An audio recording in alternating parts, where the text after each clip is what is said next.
Bismillah ar-Rahman ar-Rahim. Alhamdulillah. Alhamdulillahi Rabbil Alameen. Wassalatu wassalamu ala Sayyidil Ashrafil Anbiya wal Mursaleen. Sayyidina Muhammadi wa ala alihi wa ashabihi ajma'een. Amma ba'd. Fa'udhu billahi minash shaitanir rajeem. Bismillahir Rahmanir Rahim. Now, as it is the month of Ramadan, from next week onwards, we thought it would be a good opportunity to look at some rulings with regards to fasting, situations where our roza, our fast breaks, situations where our roza and our fast will not break, so that we'll be able to know these rulings before the month of Ramadan starts. Now, one of the requirements, one of the criteria, one of the conditions which needs to be found for our roza and our fasting to be accepted is that there has to be intention, there has to be niyat. And this goes about for any worships which we do for Allah subhanahu wa ta'ala, whether it's namaz, whether it's giving zakat, whether even according to Imam Shafi, when a person is doing wuzu and ghusl, niyat is compulsory, niyat is farz. So similarly, when it comes to roza and fasting, for our roza to be accepted, there has to be niyat and there has to be intention. Now, when should we make this particular intention for roza and for fasting? Now, it is preferable that we make the intention before Subh Sadiq. Subh Sadiq, for those probably might not be aware of the technicalities, Subh Sadiq is basically the beginning of Fajr, when the period of fasting starts. So approximately it'll be around 3 o'clock in the morning. So basically before 3 in the morning, before Subh Sadiq, you have to make the intention. It's preferable to make the intention at that time. Now, if somebody did not make the intention before Subh Sadiq, before the beginning of Fajr, then he can make the intention before the Islamic midday. So just as somebody, say for example, didn't make the intention, he went to sleep. Sometimes what happens, we oversleep and we even miss our sahri, and we wake up, say, during Fajr time. Some people even miss the Fajr, they wake up at 7 o'clock, 8 o'clock in the morning. Now the ruling is that if you haven't made the intention before, or you hadn't made the intention when you woke up for sahri, you didn't make the intention when you woke up for Fajr, if somebody missed the Fajr and they woke up 9 o'clock in the morning, then the ruling is that you have to make the intention before the Islamic midday. Now, how do we work out the Islamic midday? Now, the way we work out the Islamic midday is from the beginning of Fajr, Subh Sadiq, all the way up to sunset. Half of that is called the Islamic midday.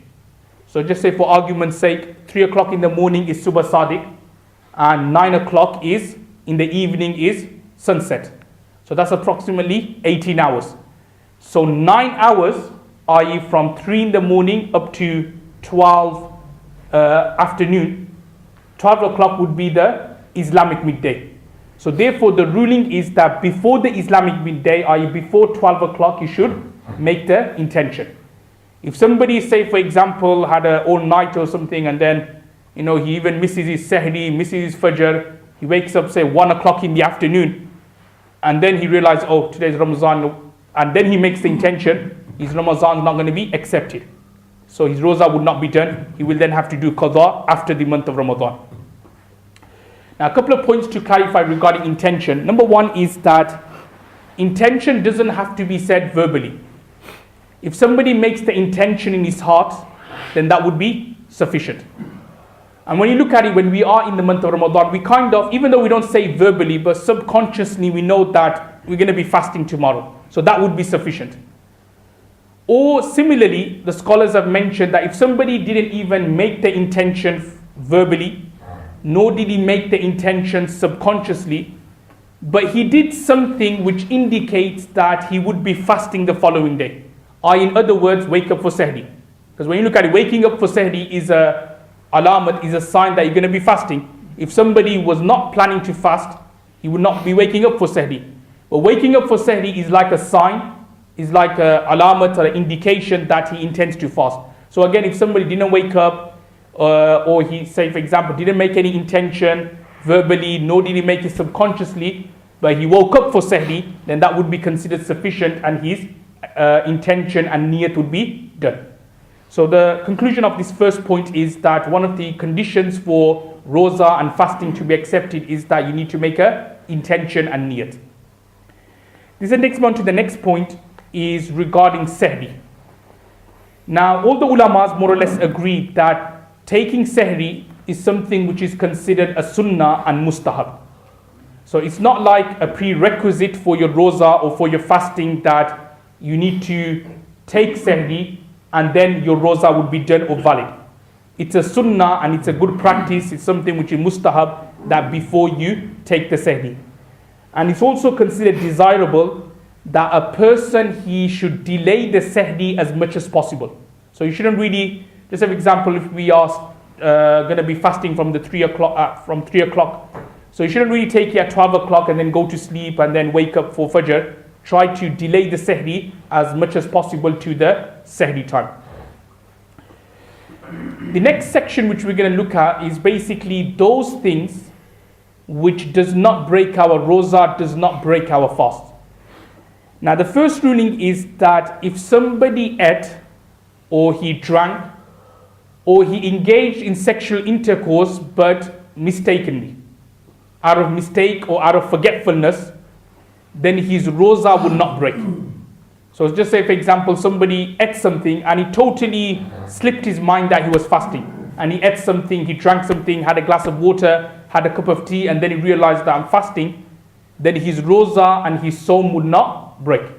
Obviously, somebody, again, subconsciously knew that, oh, I'm fasting, but he pretends that he's not fasting and he has a cup of tea or something, or a glass of water or something like that, then his roza would break. But if somebody totally slipped his mind that he was fasting, and he ate something, he had breakfast, say, in the morning, whatever, 3-course meal, whatever, and then he realized that I'm fasting, then in that situation, his roza would not break. Why? Because he was like, he forgot or totally slipped his mind he was fasting, then his roza would not break. The second ruling here, which we need to touch on, is with regards to fragrance or smoke or these kind of things, that if somebody was to inhale some kind of fragrance or smoke, does his roza, does his fast break or not? And remember two conditions. Number one is that what you're taking in or what you're inhaling or smelling or sniffing, it needs to have a body. It needs to have a jism. And the second condition is that you take it in intentionally.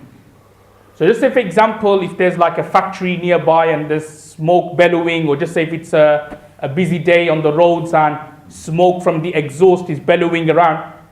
Now if he unintentionally, the smell went inside a person's nose, down his throat and so on, his roza will not break. Why? Because smoke, it's got the body, but because he didn't intentionally inhale it in, his roza would be intact. However, if somebody intentionally breathed the smoke in or inhaled it in, then his roza would break. Why? Because smoke's got a body, and then on top of that, he's intentionally taking it in, so his roza would break. And the same also goes for like agarbatti and so on, these kind of smoke. So again, if somebody was to intentionally inhale the agarbatti in, the smoke, the fragrance, then his roza would break. What we can gather from here is that something like perfume or fragrance, that would not break the roza. So just for example, if somebody puts some perfume, links, deodorant over his body, his clothes, and he starts like smelling it afterwards, so that in itself would not break the roza. Why? Because when you put it onto your body and your clothes, it's not evaporates, the spray evaporates, so it's not a body anymore. So if you like smell your clothes or your body afterwards, that will not break the roza. The same also applies for when women are cooking their food, or when women are cooking, shall I say, women don't have to cook, obviously men can cook as well, but whoever's cooking, whether women or men, the same rule applies then as well, that when they're cooking, now again, the steam from the food, if they unintentionally, if it's going down their nose, their mouth and so on, their roza would not break. However, if they want to smell the fragrance of the curry and then they put their nose near the curry and then they start smelling it like this, then in that situation, their roza would break. So again, two conditions. Remember, when it comes to smelling and inhaling and sniffing, is first condition is that what you're taking in has to have a body, and the second condition is that you have to take it in intentionally. The next ruling here, what I want to discuss is about medicine, like eye medicine or ear medicine and so on. Do these things break the roza? Does that break the fast? Now just keep in mind that things which has a natural opening, this is like the usul, the principle, that things which have a natural opening of our body, if anything goes down, that breaks the roza. So just say for example, our mouth, that's like a natural opening. Our ears are natural opening. Our front private parts and even our back private part, that's also a natural opening as well.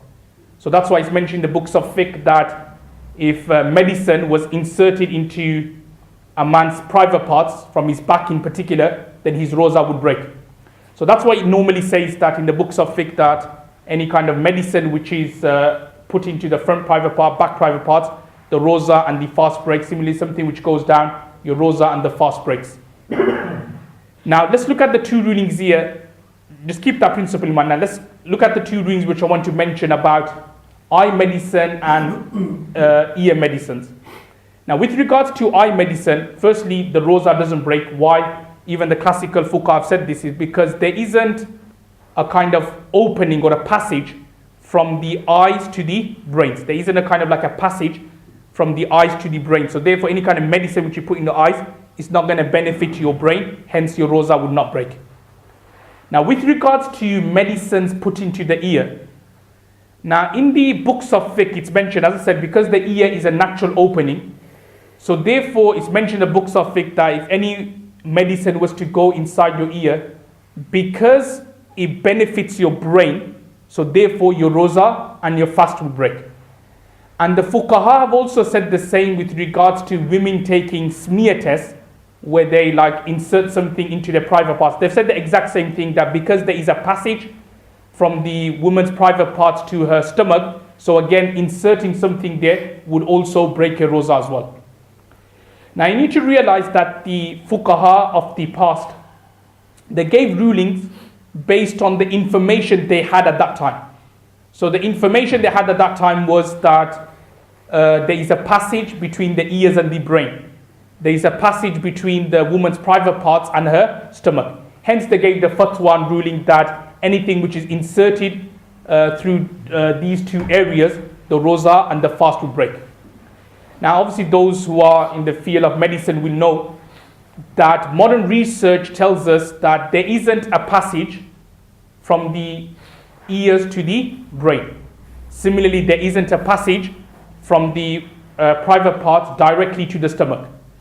So therefore, many of our classical or contemporary scholars, shall I say, like Mufti Rafi Saab, Mufti Taqi Saab's brother, they've given fatwas that basically ear medicine put in the ears, would not break the roza. Even though in the classical book it's mentioned that it does, Baza gave the explanation that they gave the fatwa based on there was a passage between the ears and the brain.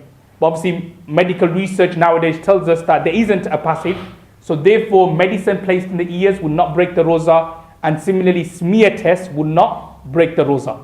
Obviously ihtiyatan, we'll encourage, say, sisters, if they're going for smear tests, not to take one during the month of Ramadan, but if they do have one, then their roza would not break. Similarly with brothers and sisters who do take medicine in the ears, again the same rule applies there as well, that preferable they should not take it. However, if they do really need to take it, then by taking ear medicines, their roza would not break. The next ruling which we want to mention here is with regards to vomiting. That does vomiting break the roza? Now again, in the Hanafi fiqh there are two conditions which needs to be found before we can determine whether the roza breaks or not. The two conditions are, number one is that the vomit has to be mouthful, and also number two, it has to be done intentionally. So you have to vomit a mouthful, and it has to be intentional vomit. And what I mean by intentional vomit, literally instigating the vomit by either sticking your fingers down your throat and instigating the vomit in that particular way. Now if one of these two conditions are missing, then the roza doesn't break. So just say, for example, if someone is ill, or a woman who's in an early period of pregnancy and she's vomiting. Now she's vomiting a mouthful, or a person who's ill and is vomiting a mouthful, but because they're not intentionally vomiting, their roza and their fast will not break. The next ruling here is with regards to kissing and these kind of relations, intimate relations with your wife. Does that break the roza or not? Now obviously we're going to look at later that sexual intercourse that breaks the roza. But how about kissing and these kind of things? Would that break the roza or not? Now again, there's different scenarios, different level, different degrees here. If, say for example, if the man is just kissing his wife on, say, on her cheek or something like that, then the roza, and if nothing, and also in particular no liquid comes out of his private parts, then that doesn't break the roza. Now the second scenario is where, say for example, the husband is kissed his wife and a liquid has come out of his private parts. Now the liquid which comes out of the private parts at the time of kissing or touching, in Arabic we call that madhi. There's two words which we need to look at here. One is called mani, mim nun ya, and mani is basically a thicker liquid which comes out after a person has a wet dream or when a person has intercourse. And then there's another liquid which comes out, but this is a liquid which comes out before the actual intercourse, when a person is kissing his wife or hugging her and so on, is a thinner liquid, and that is called madhi. Now what I'm trying to say is that if a husband kissed his wife or even touched her and a thin liquid came out, that thin liquid coming out would not break the roza. That doesn't break the roza. What would break the roza is if the thick liquid came out. So just for example, if he touched her, kissed her, just went over a bit, too excited, went over the top, and then the thicker liquid came out, the mani, then that would break the roza, and he will have to do qaza for that roza afterwards. But if it's like thin liquid comes out, then that doesn't break the roza. Now the ruling which I mentioned was, remember, is when somebody is kissing his wife, touching her and so on, when there's more like interaction. The other scenario here is sometimes people, whilst they're fasting, they shouldn't be, but we don't want to go into the spiritual side here, is obviously they're looking at films, they're watching films, they're watching, say, films of immoral nature, shall I say, on the television, on the internet and so on. Now sometimes what happens, they're fasting, so it could be like during 3 o'clock, 4 o'clock in the afternoon, they got a bit bored, they're watching some films on the internet. So now they're watching a film and they see something immoral, and next thing you know, there's some liquid has been released. Now the scholars have mentioned that the liquid which is released, whether it is madhi, thin liquid, or whether it is mani, the thicker liquid, in the both situations the roza and the fast would not break. The fast doesn't break. As long as the second liquid, i.e. the mani, didn't come out forcefully in terms of masturbation, if it just came out, then the roza doesn't break. However, if he forced it out in terms of masturbation, then obviously that would break the roza, and obviously he will have to give qadha for that. But if just, for example, he viewed something immoral or illicit and the thin liquid came out, or even just, for example, without him taking it out forcefully, the mani came out, then even then the roza will not break.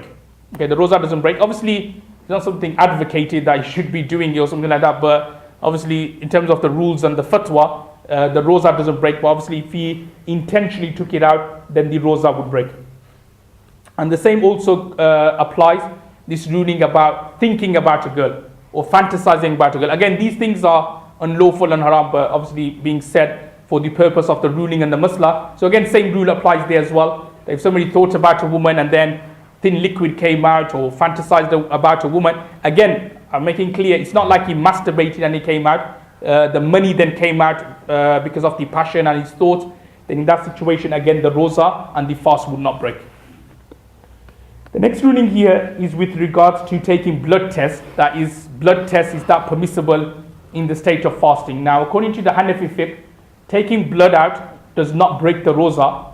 However, it is makruh if it entails a person to become weak. Because obviously when you take out blood, you naturally become weak. Even when you're not fasting, you just naturally feel weak. So obviously if you're fasting and then you take blood out, then you're naturally going to feel even more weaker. So if that is the case, then it'll be makruh. If someone's like strong bodybuilder and so on, and you could take out the blood and he's still okay about it, then that's okay. His roza would be intact and it doesn't break his roza. The next couple of points here I want to mention is with regards to so I mentioned that when roza breaks, I mentioned some situation when roza can break. Now when roza or when fasting breaks, now if it was done like the things I mentioned, like out of like kissing and then ejaculated and so on and so forth, then the rule is that he will have to do qaza of that roza afterwards. That's the rule. So he'll just, obviously that day's roza is broken, but then he will have to do qaza of it the following day, after the month of Ramadan. Now there is a situation where a person, if he was to break his roza intentionally, he will have to do qaza of that particular roza, and also at the same time he will have to do kafara.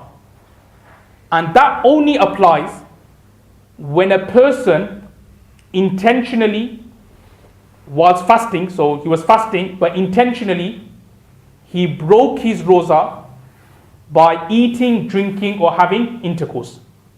So it's only in these three situations where kafara becomes obligatory and wajib to give. You know, the other situation is if, say, for example, somebody intentionally vomited, his roza breaks, but he'll just have to do qadha, that's it, no kafara. But if somebody whilst fasting intentionally broke it by having intercourse, and what I mean by intentionally, like basically not giving a damn, thinking, oh, forget roza, might as well just have intercourse, forget roza, I'll just have something to drink or something to eat.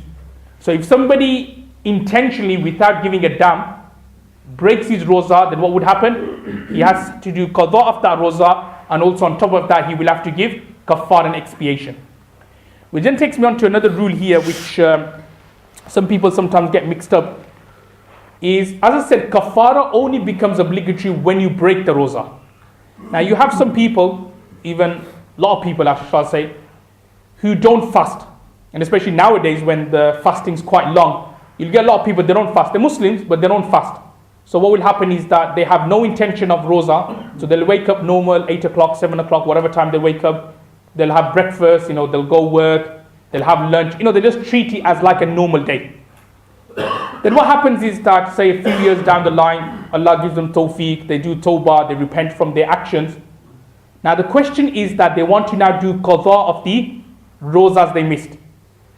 Now the question is that, do they just do qaza and that's it? Or do they have to do qadha and kafara? Understood that? So these people, you can call them so-called Muslims. They probably have the Muslim name, Islamic name, but no, action, practice of Islam. So they spent the entire Ramadan not fasting at all, treated it as like a normal day, eating breakfast, lunch, dinner, supper, whatever, no fasting at all. Now later on Allah gives them tawfiq and they want to do tawbah. Now the question is that, do they just do qadha or is it just qadha and kafara? Now the answer is that they'll just do qadha. There's no need for them to do kafara. Why? Because as I said, kafara is only obligatory if you're fasting and then you break it.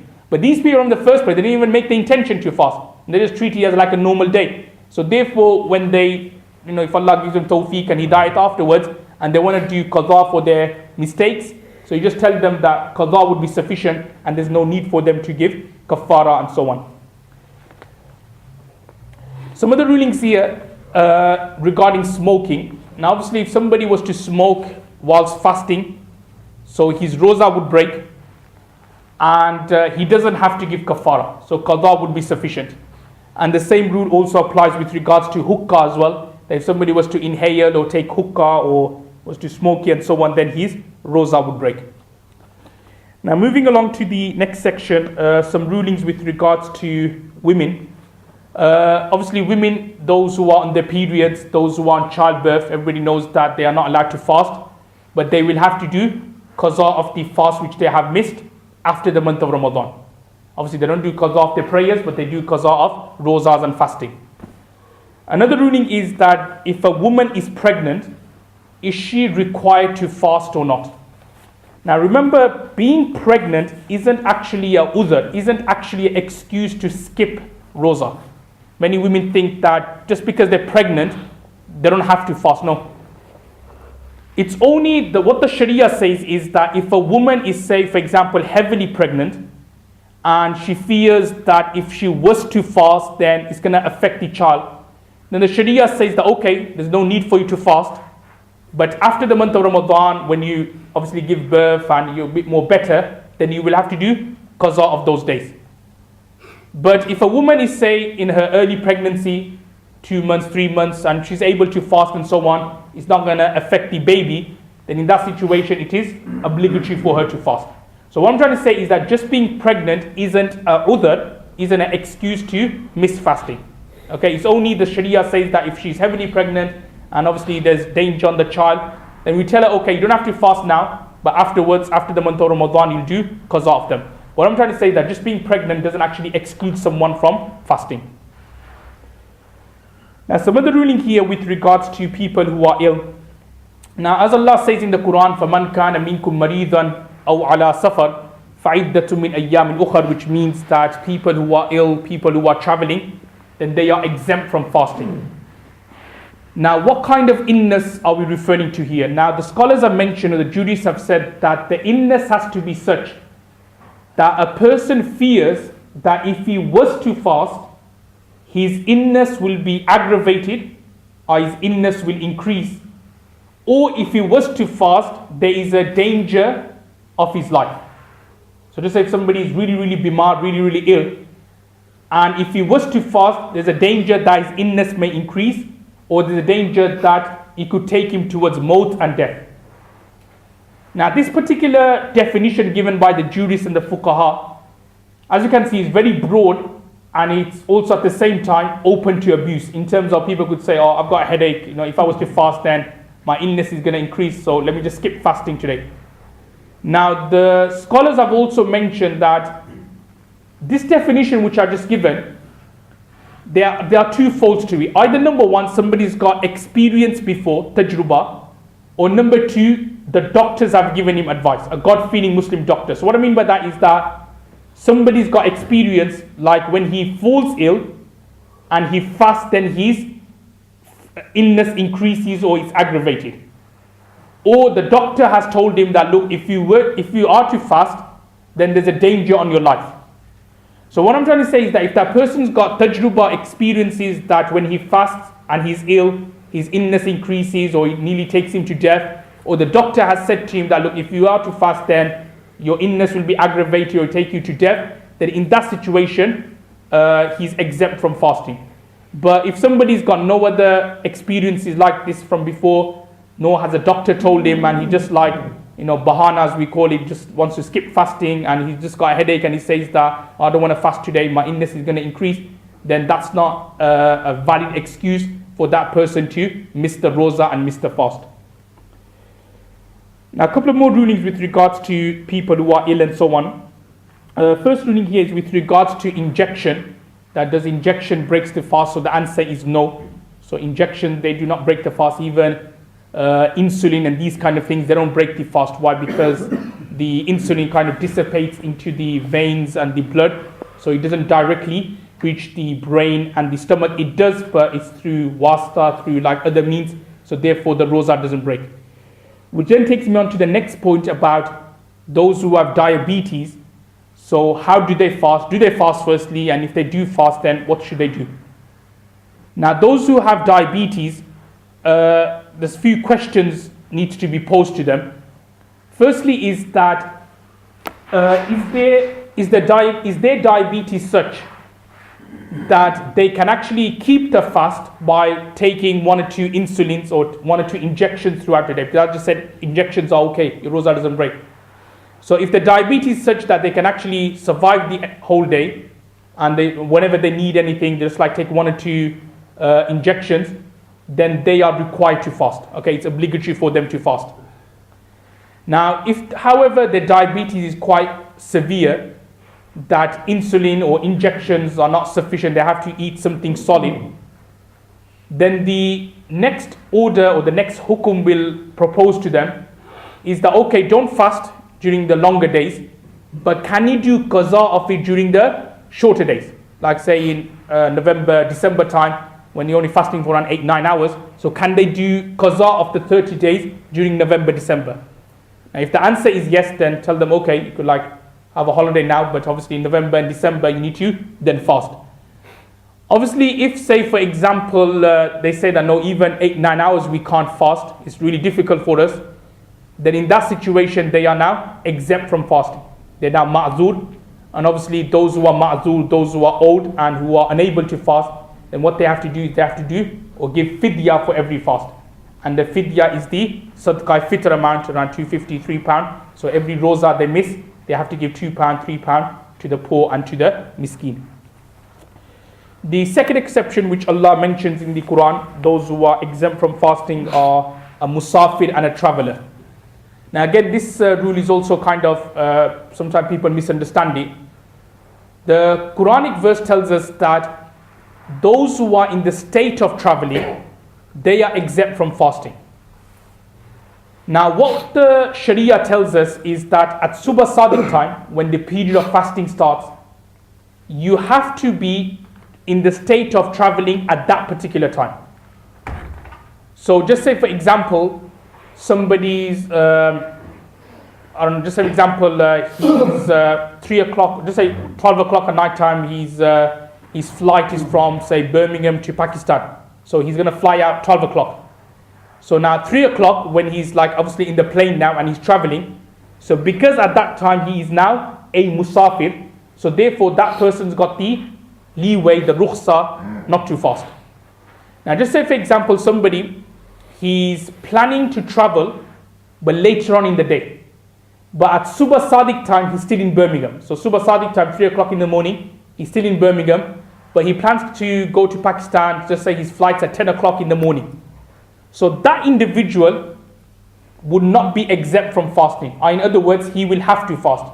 Why? Because at Subh Sadiq time when the period of fasting started, he is not a musafir. He's still a mukim because he's still in Birmingham. He's still in his Watan Asli.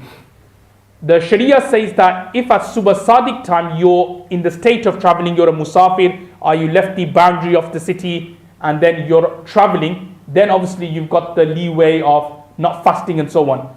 But if say for example at that time you are still within Birmingham, within your Watan Asli, within your Watan Iqamat, and later on you plan to travel, whether you want to go to Pakistan, whether you want to go to London or Manchester or Scotland, whatever, then that individual would not be exempt from fasting. And one or two final rulings before we finish. One thing about Taraweeh. Obviously remember Taraweeh, 20 rakats, it's Sunnat Muakkada.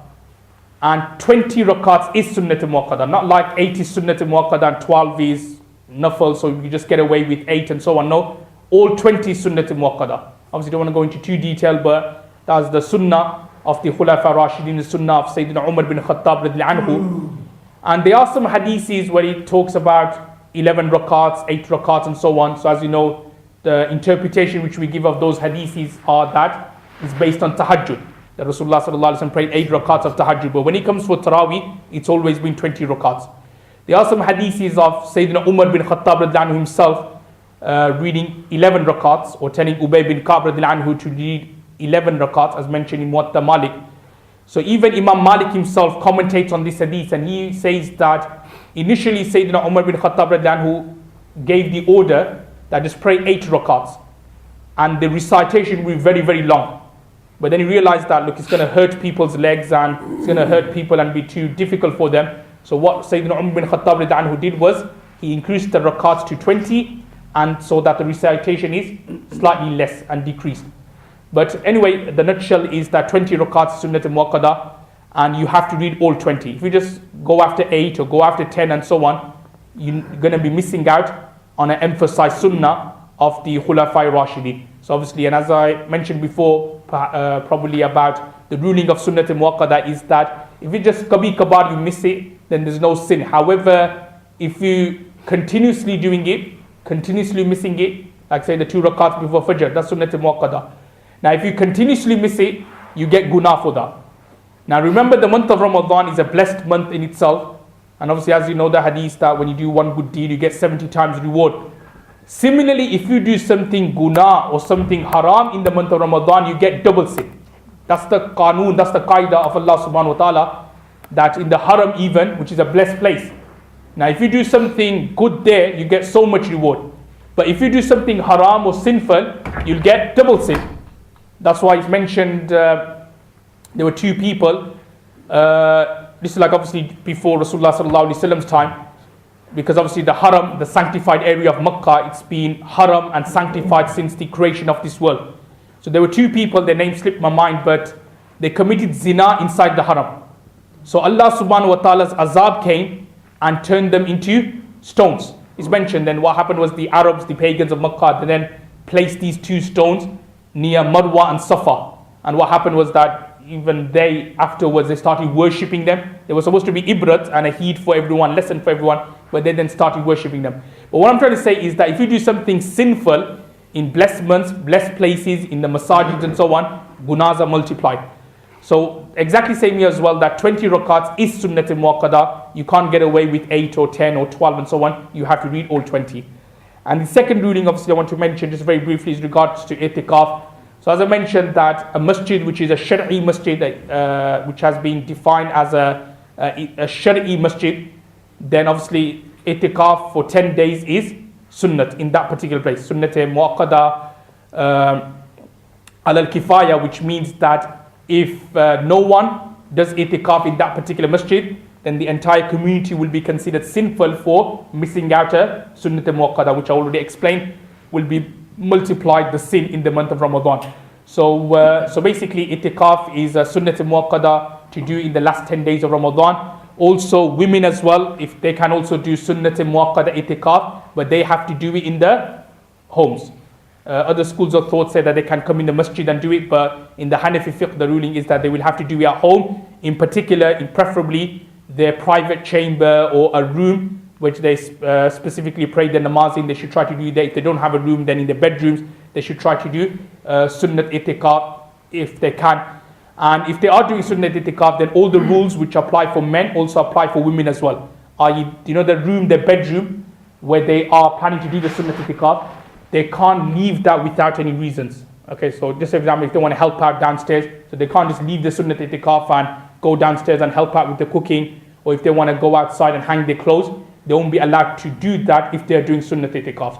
That's why my personal opinion is that for women in particular, especially if they got duties to do like husbands, children and so on, it's more preferable they do nafal itikaf. Because remember, nafal itikaf is flexible. It's basically when you come in, you just make the intention nafal itikaf. So for women as well, what they could do all the household chores and everything, and then when they want to go to their bedroom, so just make the intention nafal itikaf, and they'll get reward and sawab for the amount of time they spend there. And even for us as well, that if we can't do the sunnat itikaf in the masjid, then we can do nafal itikaf. Nafal itikaf is flexible, so even if it's like 3 days, 4 days, 5 days, whatever, you could do it. Just say if you got work, or on the weekend you have time, so you could do nafal itikaf during the weekend, and you'll get reward and sawab for that. Remember, any good deeds in the month of Ramadan is always multiplied. So there's no loss even if we do it for a day or so, or even for a couple of days over the weekend, we still get reward and sawab.